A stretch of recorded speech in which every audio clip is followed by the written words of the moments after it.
Welcome to our city church. Good to be with you guys here today. We are wanting also to welcome everyone watching online or listening to this on our podcast. Thanks for tuning in and being a part of our digital community with our city church online. If you have a Bible, I want to invite you to open it to John chapter 14. That's one of the things we're going to look at here today is this portion of scripture and the Bible where Jesus has this conversation right before he actually dies. And it's a really powerful thing we've been talking through. This phrase he says, and if you weren't here, maybe the first couple weeks, quick little recap. Jesus says this phrase, he says, I am the way, I am the truth, I am the life, and it's pretty significant. We talked about the first week when he says, like, I am the way. We talked about, like, the idea of, like, how do we find, like, our place in this life? How do we find our purpose, our destiny? And Jesus talked about the main passageway to these things is a relationship, not a bunch of rules that you have to follow, but actually God himself makes himself available to you in a relationship. And he says, I'm the way to that stuff. So it's not amount of money that you're going to make. It's not the right career. It's not losing amount of weight. It's not making sure that you have the right house or, that you fall in love or that you're, all that stuff is great. It is a part of life. And actually, we're going to talk about that stuff today. But it all starts with having a healthy relationship with Jesus. And where we came to that was the idea of God is the most important idea that you land on in this life. It doesn't matter like what what you think about God today. You might be a person today that got invited here and you're just like, look, the idea of God, I don't even know if I believe in God. That's fine, but I just want you to know that the most important thing about you, the thing that decides most of your life is what you think about the word God. Whatever you fill in the blank with, God is, or God, this is who I think God is, or this is what I believe about God, is the most important thing about you because it shapes every decision you make. It alters everything you become. It becomes a big part of it because here's why. It becomes your moral law giver. It's the giver of your moral law. You make your decisions based on the law of your own morality. And people who believe in Jesus, we look to Jesus and his teachings. We look to the Bible for our God. And that God gives us our moral law, which helps us decide, do we have to forgive people or not? Do we have to be generous or not? Do we need to, what do we have to do? Like, how do we live? So we look to that. Now, if you're a person that says, like, I don't know who God is, or I don't believe in God, or I don't know if Jesus is God, that's fine. But it just means that usually you end up probably playing a bigger part of your own moral lawgiver. Like you give yourself your own morals. No one can give you morals. You say what the way is for yourself. You say what truth is for yourself. Truth doesn't have a capital T, it has a lowercase t in your life. And the only one with a capital T, truth being something that like you have to listen to, is the truth that you tell yourself in the given moment. And so what we've been talking through about the way is that Jesus actually makes this really exclusive statement, and it's kind of like jarring because, again, the world would have loved it if Jesus would have just said, I am a way, I am a truth, I am a life. Because then it would have been like, cool, we could all keep being our own God. I could make my own decisions. I could love my friends who don't agree with me, and we can all be friends, and we can all be have fun, and nobody has to judge anybody ever again. The reality is that we shouldn't look down at anyone and we shouldn't judge people and think we're better than them because we're not. We're just as much in need of forgiveness from God as anybody. But Jesus doesn't leave the option because he doesn't come to the earth, live this incredible life, heal people, do miracles, and is recorded by people in history writers all throughout history. He's as true and real as Abraham Lincoln and as true and real as Julius Caesar. Like he walked the earth. He's in our history books. He's there. You have to account for him. And Jesus' words about himself are significant. And so as we've looked at them, we've come away with this exclusive idea. And when you hear exclusive is kind of like, it's different, right? Like exclusive. Right now, our city church, we're looking for offices and we're looking in areas. Some of you guys know you've been through like our growth track. Some of you just went through our City 101. And we share with you, of course, our vision. Those of you that have been around our city, you know our big picture vision is that we feel that we're called to be in multiple cities. And the next city we feel God's going to call us to is in Orange County somewhere. So we've been praying about, God, where are you going to put us? We're going to open up a campus. And I met with some the other day that they have like it's a great opportunity. It could be nothing, but it could become something. But our goal, our long-term goal is that we would love in 7 years to be able to open a campus in an inner city, lower income city, and to do an incredible campus there that usually those cities can't afford what we hope to be able to afford by having two really great campuses started off in Corona and Orange County. So that's what we're going to do. I grew up in the inner city. I could not spend the rest of my life avoiding that or ignoring that. And I don't believe that the church can be silent about the cries and the needs of the inner city. And so we're going to do something about that long term. The long-term play is to make sure that you got to build healthy churches and you got to get people to understand like what it's all about and that we're here to serve and that Jesus served. And he often served those who could give the least amount back to him. And I believe that that's the spirit of Jesus. We're going to do that. So we're meeting. We went to meet with this couple different real estate agents, and I was meeting with this one guy. Have you ever met someone that when you're talking to them, you're brand new meeting them, but like they remind you of a cartoon character and you can't ever talk to them anymore without thinking like that? Have you ever had, okay, so it's not just me. Okay, this guy, like when we first got in there, he comes in and it's me and our drummer, he's on our staff, Matt Lapierre, and me and Matt are in there, and he comes in, he's asking us questions about like, hey, what are you looking for? We're in the lobby, and he's like, well, what are you guys? Well, like, we're a church. He's like, oh, and he like kind of had like an attitude against it, like, and I get it, like churches don't always, like I don't like a lot of Christians, so I understand like his, So I get it. I'm like, so immediately I want to like differentiate like us, our city church Christian, like from like his picture of Christian, whatever he had that he referred to, and he was like, oh, and I was like, yeah, I understand. I was like, we're totally not probably what you think. We're a church for people who probably don't really like church. Like if you love church, you may not like our city church. Like we love Jesus, we love God, we love the Bible, but we also actually just love people, like all people. So everybody comes to our church. We got all kinds of crazy people, and I said a few other things, but anyways, like, so he's, oh, yeah, and then it got all uncomfortable because it was like the lobby area and there was like other people, and he was like, hey, let's go back to my office. So we like go back to his office, right? And he's kind of a funny little guy.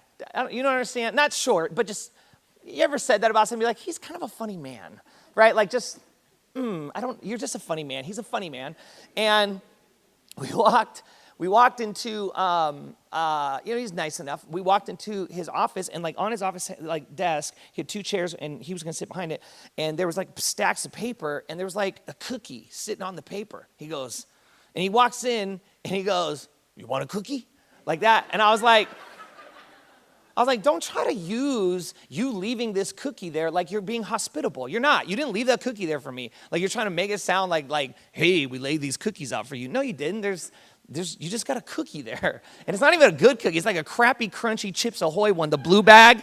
Those are terrible without milk, by the way. He's got no milk. It's just a cookie. And I'm like, but when he said that, I don't know why, but after that, from then on out, I could no longer see him as anyone other than the Cookie Monster. And he sounds like the Cookie Monster now to me. So I'm looking at this dude. He sits around in his chair. So tell me a little bit about what you want, right? And I'm like, well, and I'm like sliding the cookie back over to him, and he sits there. We ask him a few questions, and he's going to turn around and get the questionnaire. He turns around, and he gets into his little like filing cabinet, and I swear to everything, this is exactly what he said. And I'm pretty sure he sounded just like this. He goes, "Oh, there's my cookie," and I was like, what? Wait, you just be placing random cookies in your filing cabinet? I've been around people who drink a lot and they hide beers like that. I'm like, what are you doing? You're like a cookieaholic. Like you hiding beers in random drawers and stuff, right? So, and my family, not your family, but just trust me. So like, I was like, this guy turns around, he goes, you guys want another cookie? And I was like, dude, all this guy wants to talk about is cookies right now. I'm trying to like find office place. Like we're trying to change the world, man. I got time for this Chips Ahoy conversation. And it was just so funny because like I'm sitting there and I'm like, what I'm expecting and what I'm thinking and like what like I want, like what I believe this is going to go like, it's not going like. And what I find is often when we like have an idea of God that is different than who he really is, we end up making big decisions and putting ourselves into a way of living and a way of life that actually ends up messing us up. And it's not because Jesus is not awesome and that you wouldn't choose him. It's just that the version of Jesus that has been taught to you is so unlike who he really is. So you choose and you're reluctant to serve him, to give him control, to let him be your God. Or if you've chosen to let him be your God, it's an arm wrestling match with you and him often. We're like, and with all of us, by the way, but like there's these areas of your life that you're kind of like, God, you could be in control of all these areas, but not like these ones right here, kind of like, just please, like, don't touch those, okay? Like, I want control. And Jesus is like, hey, you can trust me. Like, I want, you don't have to, like, this isn't going to go bad if you trust me, if you let me be the one in charge. And so Jesus, when he says this phrase, it's very exclusive, and it's not exclusive like this guy who was the real estate guy. He was like trying to make the offices like all exclusive. Come walk with me along, and like, here's cookies. And I was just like, you're trying to make it sound like it's all exclusive. This is not really that exclusive. And when Jesus says, I am the way, I know it seems almost like, is that prideful? Is that bragging? Well, I don't know. It's kind of like, I said this a couple weeks ago, like, if you're Michael Jordan and you tell people, like, I'm the best basketball player to ever play, are you being prideful, or are you just telling the truth? I think you're just telling the truth. So when Jesus says, I'm the way, I'm the truth, I'm the life, I don't think Jesus is being prideful. I don't think Jesus is being mean. I think Jesus is just telling the truth. I'm God. I created everything. I'm the way. I'm the truth. I'm the life. I'm the way to the Father. I'm the way to health. I'm the way to peace. I'm the way to forgiveness. I'm the way to remove your shame. I'm the way to remove your guilt. I'm the way that restores the broken things that you've broken. The things that you blame on everyone else for being broken that you still had a hand in breaking. Like, I'm also the way through that stuff too. I am the way to your purpose. I'm the way to your destiny. I am the way to your job or to the things that I want to use you to do. I want to bless you. I'm a good father. I can be trusted. Jesus says, I'm the way to all of those things. And it's exclusive to him. And that's hard. It's hard when you have friends. It's hard when you have sisters. It's hard when you have brothers. It's hard when you have moms and dads who don't believe that. Who believe, well, all roads lead to heaven, right? It's all we can all get there. Just you believe what you believe, I believe what I believe. And that all sounds real nice, but it actually really empowers the most powerful when you have that idea. Because once your idea of what your road leads comes up against mine, and I'm stronger, richer, more powerful than you, it doesn't matter what you believe about God anymore. My idea wins. So people think they like that idea until someone disagrees with their idea of God and is stronger than them, has more money than them, is the one with the gun, is the one with the military, is the one with the might. Then all of a sudden it's like, I don't know if I really want everyone to have that power, because it didn't really work back in the 40s, like with Germany. That was bad. His idea of God and his idea of what God wanted him to do was crazy.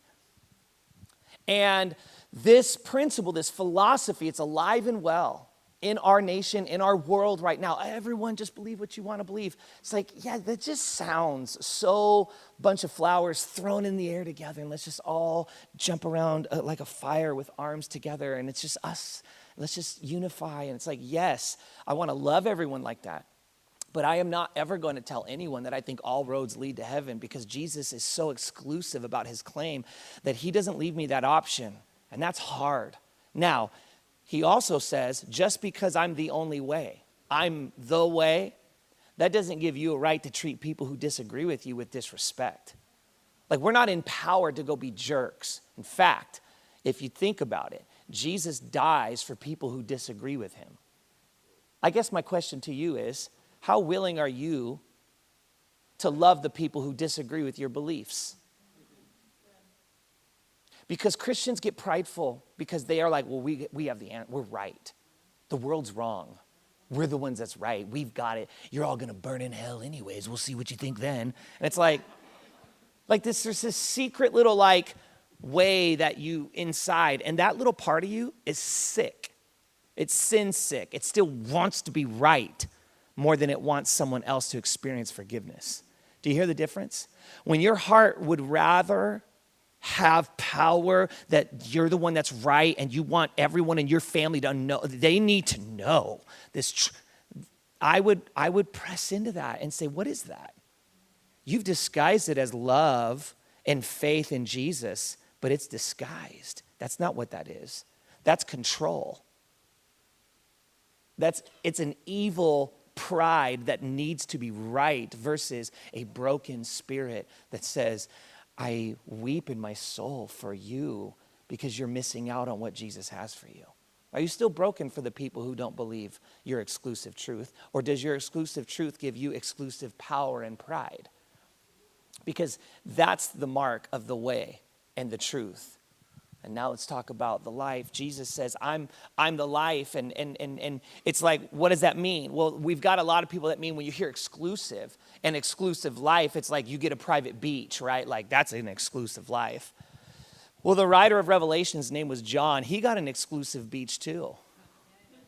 For those of you who don't know church history, he was boiled in oil and put on a random island for the rest of his life for believing in Jesus.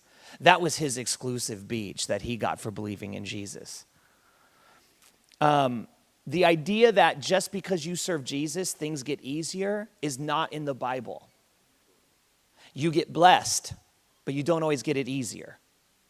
You are a threat to the enemy when you are his enemy. But when you're not serving Jesus, you're not the enemy's enemy, you're his friend.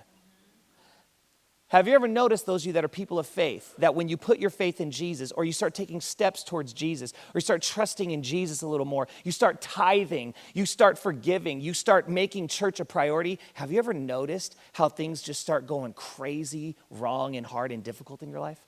Have you guys ever paired that together? Have you ever paired together like, whoa, we're taking steps forward, we're going deeper as we've been talking about through the series with Jesus, and now all of a sudden there's like more coming at me than ever before. Like you're having arguments you've never had. You're having disagreement. You're having challenges at the workplace you've never. It's like, dude, we've always had each other's backs. There's these things that start to raise up and happen. Well, why is that? Well, the Bible teaches that there is an enemy to God, and his name's Lucifer, and he was an angel once upon a time, and he wanted to be God. He was kicked out of heaven, and he took a third of the angels with him, and they're all demons now. And that their world is the earth. They're invisible, but they whisper real loud. You can hear them sometimes when you don't know you're listening to them because they disguise their voice by using your own against you. And what we don't recognize is that he hates us because we bear the image of whom he hated and was jealous of and wanted to become. And when we have a healthy picture of what the Bible says about the enemy, this is what you can understand. That Jesus says, I want you to have life. But life doesn't mean easy, because once you choose Jesus as your way and the truth and the life, you now become an adversary to what the Bible calls the adversary. When you're on his team, he don't want to mess with you too much. Why would he? He don't want you to leave. You get to keep things comfortable and fun. You get things on the outside that are almost better sometimes in some ways. The difference is he can't change what's on the inside of you. Only Jesus can. So you could get everything right on the outside because the enemy will let you have it right, but he can't really make you have peace, forgiveness, joy. He can't bring an internal purpose to you. He has no chance. He can only manufacture pretend stuff. He can't create. The enemy's not a creator. Jesus is the one who can make life. He could create life. He could give life. He could regenerate life. He could bring dead things back to life. Dead things in your heart, dead things in your relationships, dead things in your soul, dead things in your job, dead things. He can bring them back to life. He says, I'm the life. So what you have often is when you choose to start really getting serious about your relationship with Jesus, the life that he offers you, sometimes we get discouraged by because it actually gets harder. And I want to challenge you today to frame it differently. I want you to know that what might get harder is the stuff on the outside, but that's because Jesus is doing a deeper work on the inside. He allows some of this struggle. He allows the heartbreak. He allows the boy to break up with you. He allows the he allows the boss to be meaner to you. Like, these are things that are actually making you stronger on the inside. Do you know that fire makes gold more valuable? It actually causes the gold to boil up and get all the impurities out of the gold. You become more valuable when God allows you to go through some fires. Some of you resist it. You resist some of the challenges. Now, I don't think like persecution is of God. I don't think abuse. If you're in an abusive situation or an abusive relationship where you're being physically harmed, like hurt, that is not God. Okay, so God is not like, I'm just trying to test your faith. Like, that's religion and sickness and abuse. That is not the God of the Bible. But if you are going through a difficult season, if you are going through a challenging time, don't make it seem like you're being abandoned Don't let your faith or your idea of Jesus say, well, God's leaving me out to dry here. Why isn't God helping? God might be absolutely orchestrating, making you someone you're not right now. Because right now you don't have what it takes to be able to deal with what's ahead of you, and he knows that, so he's strengthening you. Because he knows you're going to face stuff that you've never faced before. You're going to go through stuff you've never gone through before. You're going to be able to be in charge of some stuff that you don't know how to be in charge of right now. So he is allowing you to be taken through a fire. Why? So the life that he has for you, he could actually get it into your life, and you have become more valuable because he's burned some of the impurities out of your life. Jesus said it this way, again in John 14, I'll bring it up. Jesus answered the question, how do we get to this place? Jesus said, I am the way, I am the truth, and I am the life, and no one comes to the Father except through me. This exclusive statement. So he then, in other places, I want to take you to other places where he references this idea of life. And I really want today, especially for you that are dads today, I want you to leave with a heart and a soul that is encouraged and refreshed because you have a healthier view of what the life Jesus offers is. If you view the life Jesus offers like as if, Christianity, and there are some Christian pastors, they're used car salesmen. I mean, it's like, dude, every time I shake some of their hands, I want to wash my hands when I'm done. I'm like, you're greasy, homie, right? Like, I've been around some greasy pastors. You've been around some greasy Christians. They're just like, and they think they're smooth too, but I'm from the real streets, okay? Sometimes I deal with like Christians who think they're smooth, and I'm like, you think you slick, but you could stand another greasing. You ain't slick. And so there is this time sometimes where you feel this reluctance, this kind of like, but I want you to know that like when there is a approach to Christianity that is offering you Jesus as a used car, come right down right now, accept Jesus. And once you accept Jesus, Jesus will make it all go away, make it all right. You wake up the next day and you feel so great. And that lasts for a couple weeks, and you're excited, and God's speaking to you, and you're reading the Bible, and it's all new, and it's all fun, and it is amazing, and there's nothing wrong with that. But then the enemy decides to kind of create like his own attack on your life. And this is where faith actually is tested and shown. If what you're chasing is just another emotional experience, Jesus can give it to you for about 3 to 6 weeks. But if what you want is a faith that will stand the test of time, that when life happens and it's hard and it's difficult, you can remain steadfast, strong, feet entrenched so that you don't back down. Well, that requires the struggle. When you remove the struggle, you remove the strength that's developed in the struggle. Are you listening to me? Am I boring you today? Because often what we pursue in our American version of this Bible that was not written in America is we get this idea of it should become better if I work hard. Well, you become better, but it doesn't always become better. Sometimes you just get stronger at handling what isn't going to get better. Sometimes you get more peace and more wisdom. You get calmer dealing with the storm. So the storm on the outside continues, but it's the storm on the inside that God calms. See, this requires the struggle. Can I tell you that I've watched a generation of parents remove struggle from their kids, and now we're dealing with it? We're dealing with it in America, that parents don't know how to let their kids struggle. And now these kids are becoming adults, and they don't know how to adult. And they're still calling mommy and daddy for everything, and they throw a fit when it's difficult or hard because we never let them fail. We fixed everything. We did every conference with every teacher and everything. We never, ever, I just don't. Well, I want you to have a better life than me. And what we did was we gave them more things, but not a better life. We gave them more stuff, but they don't have more character. They have less character. They don't know how to deal with the struggle. Don't remove the struggle. Let the struggle remain, because the struggle creates the strength required when life comes. Jesus says, I'm the way, I'm the truth, and I'm the life. That means, you're going to get life, but life will require the struggle. Dads in here know We like the struggle. There's a part of us inside that needs the struggle. I think God made us for the struggle. We like to provide. We like to make things secure. We like to be a blessing. We like our kids, our wives. We want our families taken care of. We love that. And sometimes it's hard because we're not out there like, we're not chopping wood anymore. We're not like using an axe. We're not like we're not in the mud. We're not doing all that stuff anymore. We're like filling out reports on the computer and sending emails. You don't really sweat over that. So sometimes it's difficult as men for us to find the challenge and to find the struggle because the struggle isn't at work as much. It's not. I'm not minimizing our jobs. I understand some of us are in like real heavy, hard lifting jobs.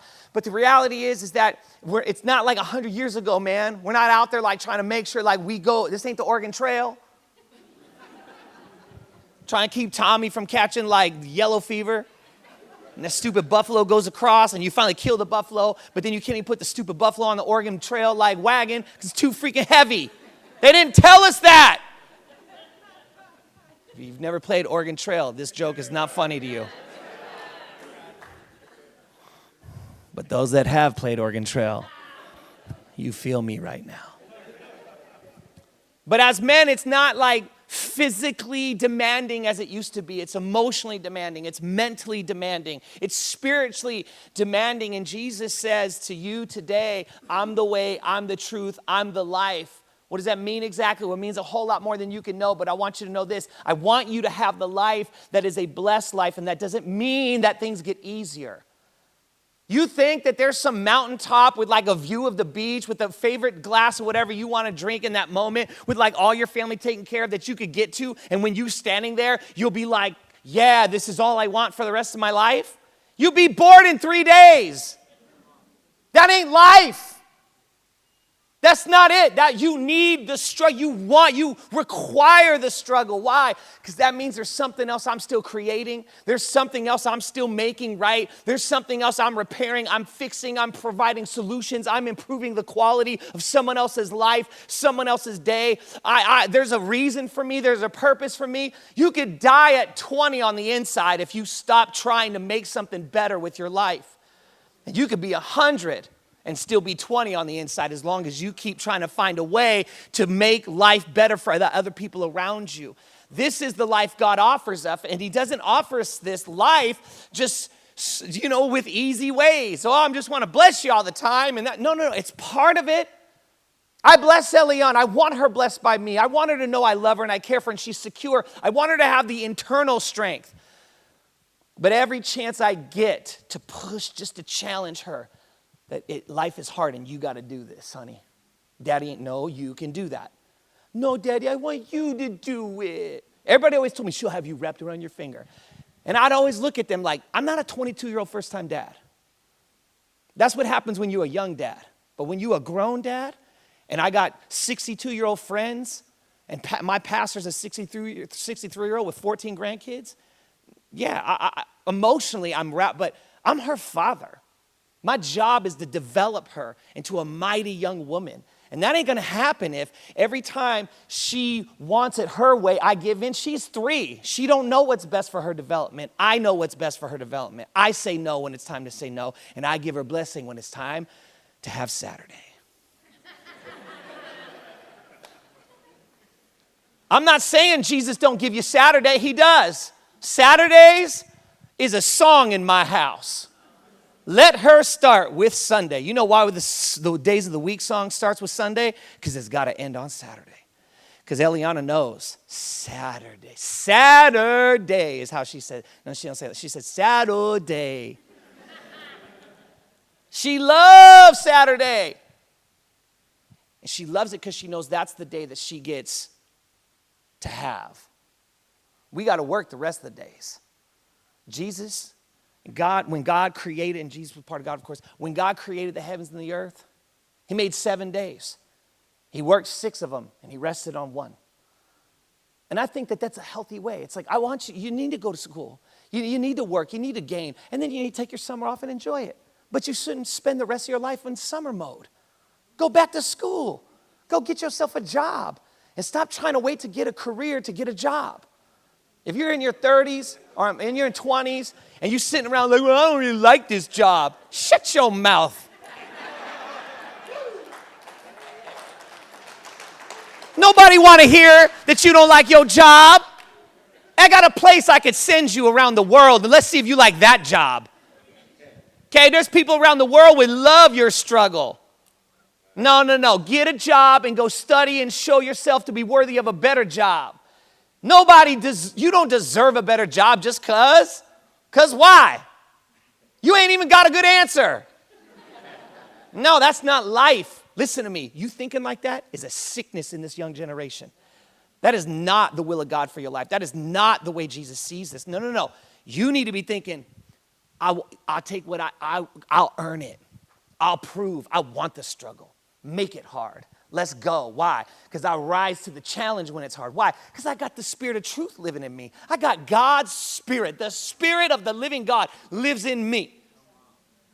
So when it's hard, I do better. I raise up when it's hard. I'm made for when it's hard. God put me in that circumstance so that people can look around and see the glory of God shining through my hard work effort, so people stand back and go, you got something we don't have, because we are all faltering around this challenge, but you got something that's shining when it's difficult. See, I'm made for when it's difficult, baby. Why? Because God put in me something different. He put in his spirit, and I required it difficult because my mama, my grandmama, my daddy, my grandpappy made it clear to me. The struggle is part of this thing called strength. You require struggle if you want strength. The lie we told the young generation is you can get strength without the struggle.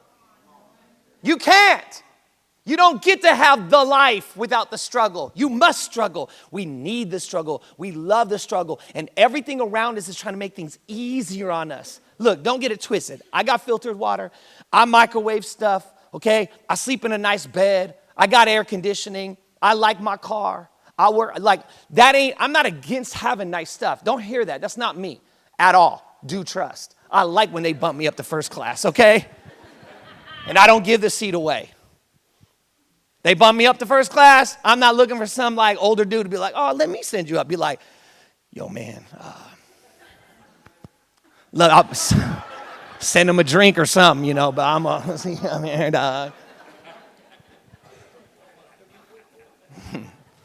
I have given my seat up plenty of times. I don't travel as much anymore, so I don't get bumped up. But a couple years ago when I was traveling a lot, I got bumped up a lot. I would give my seat away to people in the military, older people. But there was a few times where I was like, I'm tired. And thank you for all you do for the world. But for today, I'm going to thank myself for what I do for the world and put myself into the seat.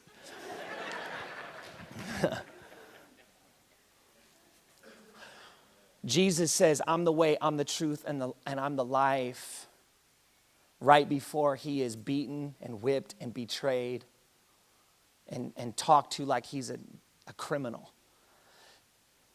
He offers us strength to go through these storms and these challenges, because the things on the outside often will remain even after. And can I tell you, sometimes they'll intensify?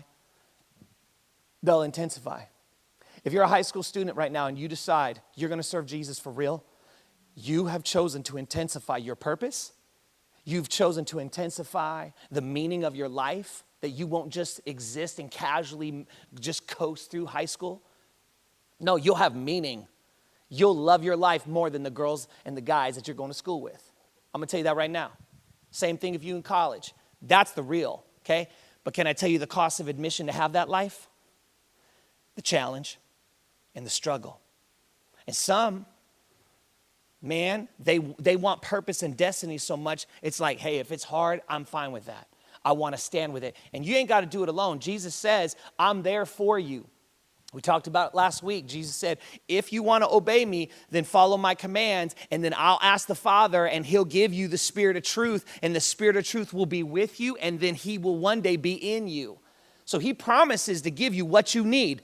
But what Jesus doesn't do for you is he doesn't decide whether or not you will do it. He gives you all the help and strength and support you need internally when you say so, or he gives you all the compassion and love and care, because you're going to need a lot of it, because your life will not have the purpose that you're looking for. It will be empty. You will wish that you would have had the courage and the bravery to stand and say, I want to stand for something deeper than just my now motions.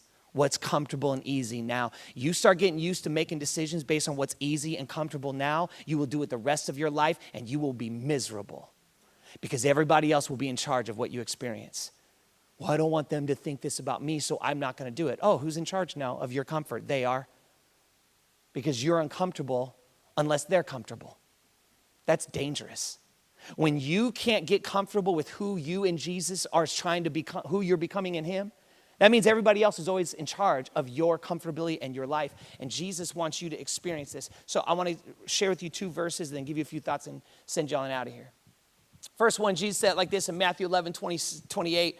He was talking to his disciples and he's talking to a crowd. And a bunch of them came around him and he said, I want you to come to me, all of you who are weary and burdened, and I will give you this key word, rest. I will give you rest. Now, Jesus is talking about this word rest and this idea of rest. He's talking about something that is much deeper than just a good night's sleep. He's talking about a great night's sleep and a vacation for your soul, but you don't have to go on vacation to get it. You need to come to him to get it. So when the challenge is difficult and the struggle is there because you're becoming someone of strength, he says, that's going to get heavy. You're going to get tired. When that happens, come. Come to me when you're tired. Come to me when you're exhausted. Come to me when you're frustrated. Come to me when you're lonely. Come to me when you're insecure. Come to me when you're angry. Come to me when you're disappointed. Come to me when you're frazzled. Come to me when you're feeling like it's here we go again. Come to me when you feel that. And I will give that part of you rest. And that's the life that I have for you. I have that life for you. Because you could stay in that and then just go cope with it by eating food you shouldn't eat, drinking too much, just vegging out, just watching endless entertainment off a screen, shopping and spending money you really shouldn't spend on that stuff, being mad, gossiping about someone else so you feel a little bit better about yourself. You can go do all those things if you want, and when you're done, you'll be just as empty as when you started. And he says, I got real life. I could give you life. Come to me with all that stuff and don't go coping with it with all these other and I will give you rest. I have real life for you. You can't buy this rest. You can't indulge it. Nope. You could receive it, but you can only receive it by coming to me. Jesus makes it exclusive once again. And in John 10:10, he said it this way a little earlier. He says, I have come that they may have life and have it to the full. Another way of saying it was that you may have true life. Have life to the full. True life. Real life. Not just your sea-doos, not your boat, not the lake vacation, not the grand stuff that you could get. No. That ain't life. That's a part of enjoying life, and it's fine. But you'll never enjoy any of those things for real if you're looking to them to satisfy that part of you inside that can only really be satisfied by a connection with your Creator, and his name is Jesus. He's like, I'm the truth, I'm the life, I'm the thing you're looking for. You go ahead, go get all that stuff on the outside when the inside is still a disaster, and you will still be empty. You'll be standing looking at all of it going, why doesn't any of this really do it for me? I've got the man I want. My kids are doing well. I've got a great job. I've got, good friends. It's all good. And nothing feels right. Nothing feels good. Why am I still so empty? It's because you are still the God of your own life. The moral lawgiver is you. You haven't submitted to the fact that Jesus is God, and he is telling the truth when he says, I'm the way, and I'm the truth, and I'm the life. And all this life you've accumulated ain't real life. It's just a bunch of stuff, and it don't go with you when you die. Like they used to say about the games that we used to play. When you're done playing, it all goes back in a box. Same thing with you. When you're done living, you go back into a box. You don't get to take none of this life you've accumulated with you. You don't. You take your soul with you and the impact you've made in other people's lives. That's what lasts for eternity, and that's it. And some of us will be really sad when we get to the end of our days and realize that we spent most of our days living for us and avoiding the tough things because it was too tough, too hard. I didn't want my friends. And you bypassed the life Jesus had to offer you because it was tough.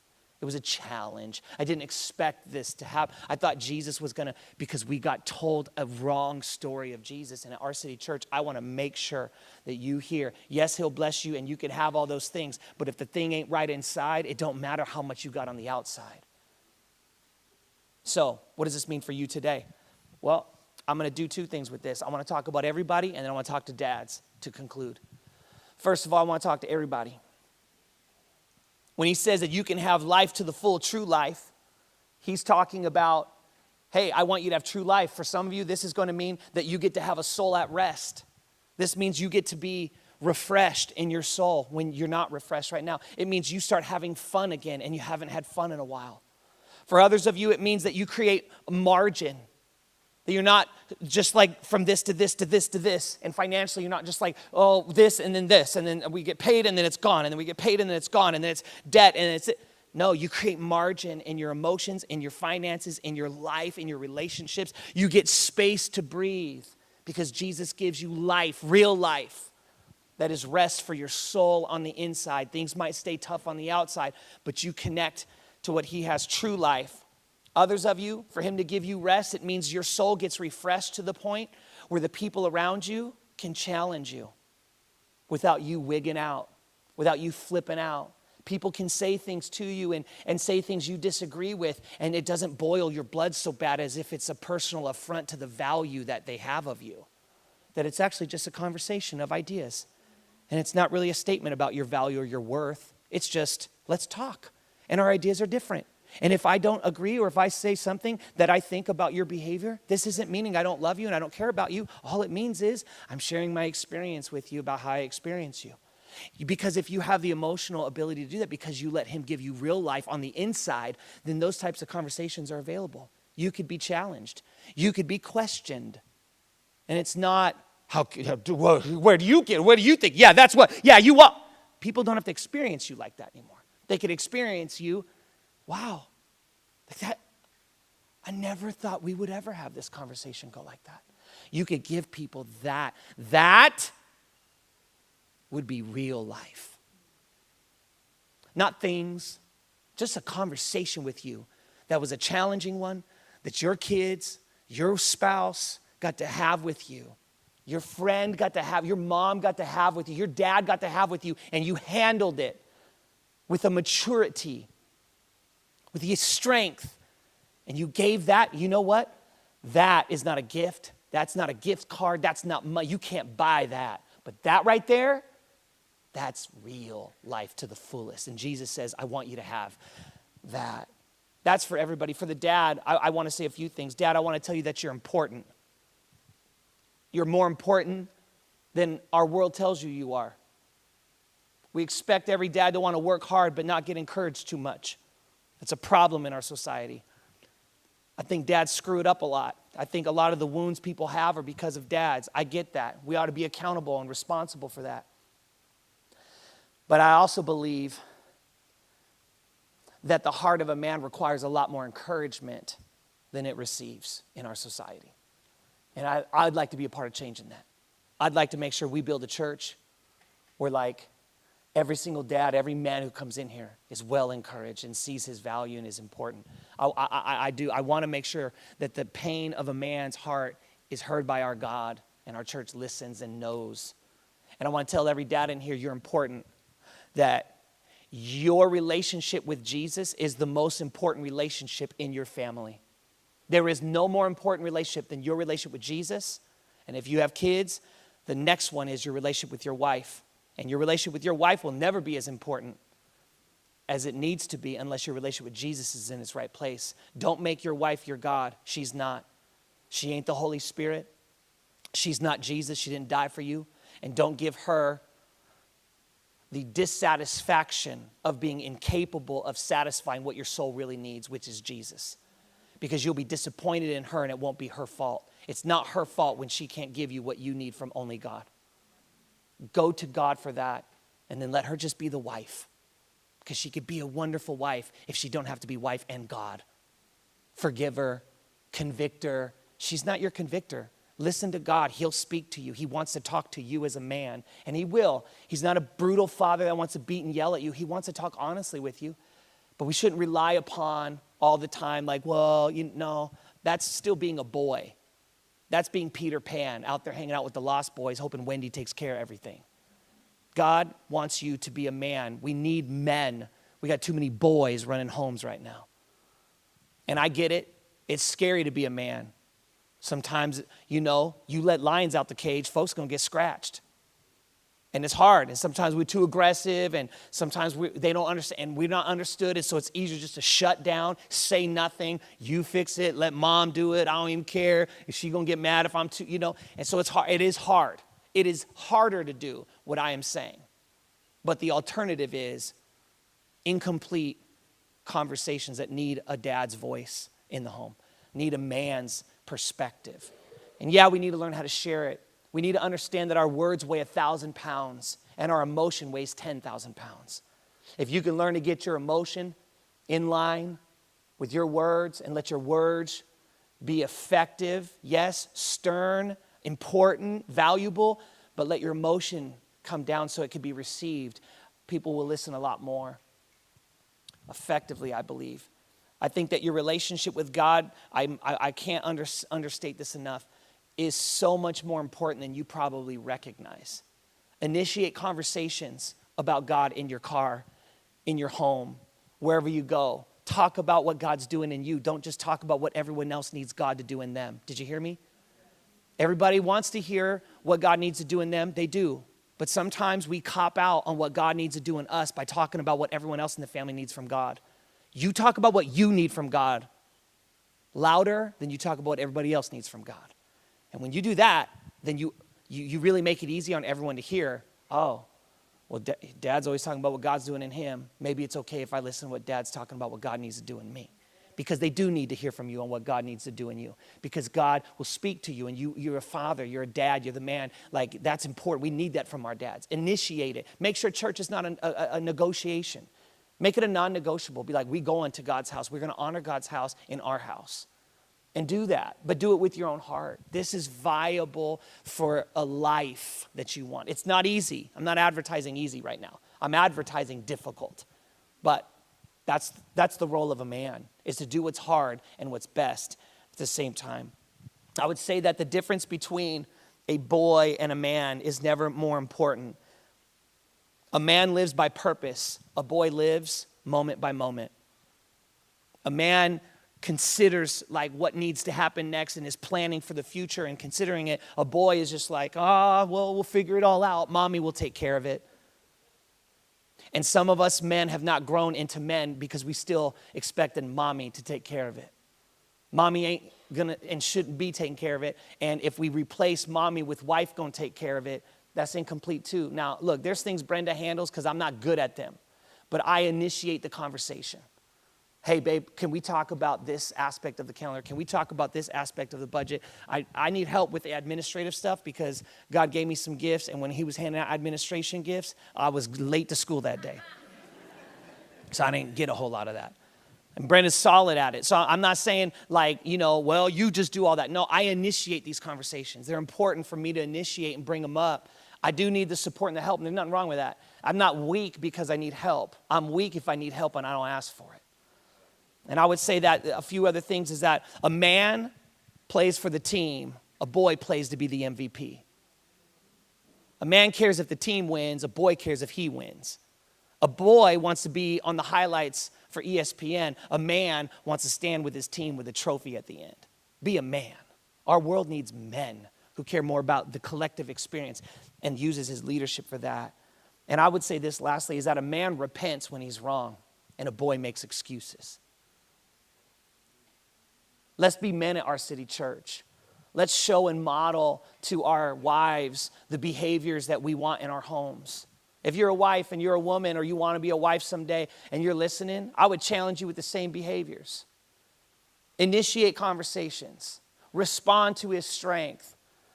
Share your emotions in a way that can be heard by him, not as accusations. Can I talk to you for just a second?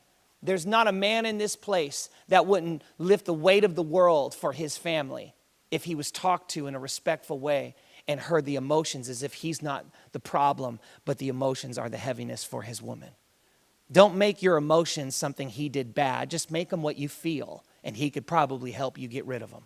Did you hear that? That's honest, but that's real. Every single man I know that loves God, man is ready to like, what does she want from me? I'll do it right now. Can I tell you what punctures that feeling so fast and deflates that? Is a woman who, instead of being brave and sharing, I'm feeling super lonely right now and I just need some time with you. That's brave. Being not brave. Being not brave would be doing this. I feel like you don't want to spend any time with me. See, that is critiquing him because of emotions you feel. Be brave. Share your emotions with your man. Don't make him have to feel like he did something wrong or isn't doing enough because you feel something. Why don't you be courageous and share your emotions from a courageous place? If you do that, can I tell you what you're going to find? You're going to find a man who's like, you feel lonely? You feel afraid right now? What is it that makes you feel afraid? I will conquer it with one swipe of my mighty right hand. Ladies, if I could teach every wife in the world what I'm teaching you right now, you'll get the man you want, but you got to talk to him like he's a man. Men are emotional too. And if you will learn what hurts his feelings, he ain't going to cry, but he gets his feelings hurt. And he shuts down and you become an emotional threat. And he's like, And then you're like, why don't you want to be close? He does want to be close. He doesn't want to be the fault of why you want closeness. Just be okay to be what you feel. And it's okay. Your feelings should be safe. Now listen, guys, if she comes to you in this next freaking week and she says some stuff about her feelings and you punk out, you don't stop what you're doing, and you don't call her, baby, you just sent me a text. I want to let you know I hear you and I love you. And if you don't like at home, when you get home that day, baby, come here. Get over here, girl. I got you.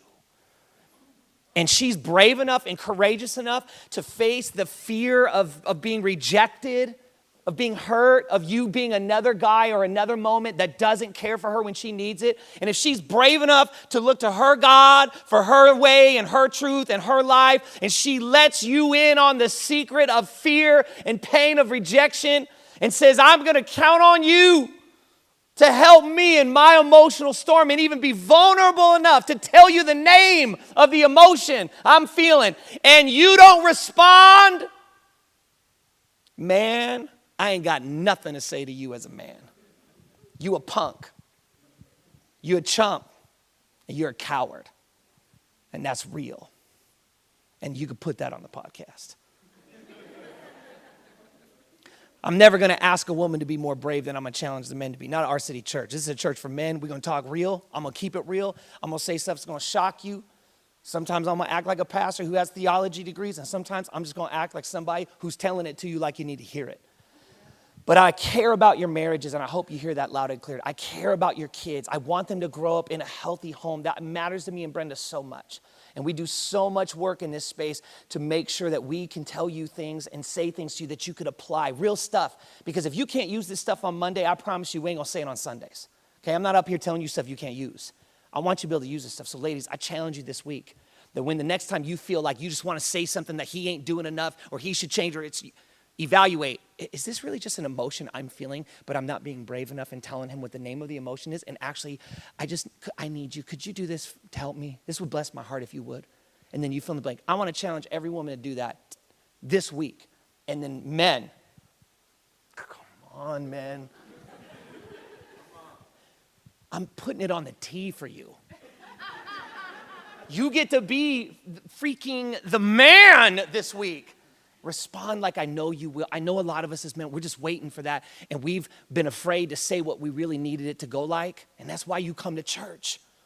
Because you come to church so somebody can say the truth in a way that will help you experience the life Jesus has for you. Did you see what I did right there? That's the way that Jesus has for you so that you can both hear the truth you need to experience the life Jesus wants us to have. And dads, happy Father's Day for that. I hope you have a good week. Let's pray.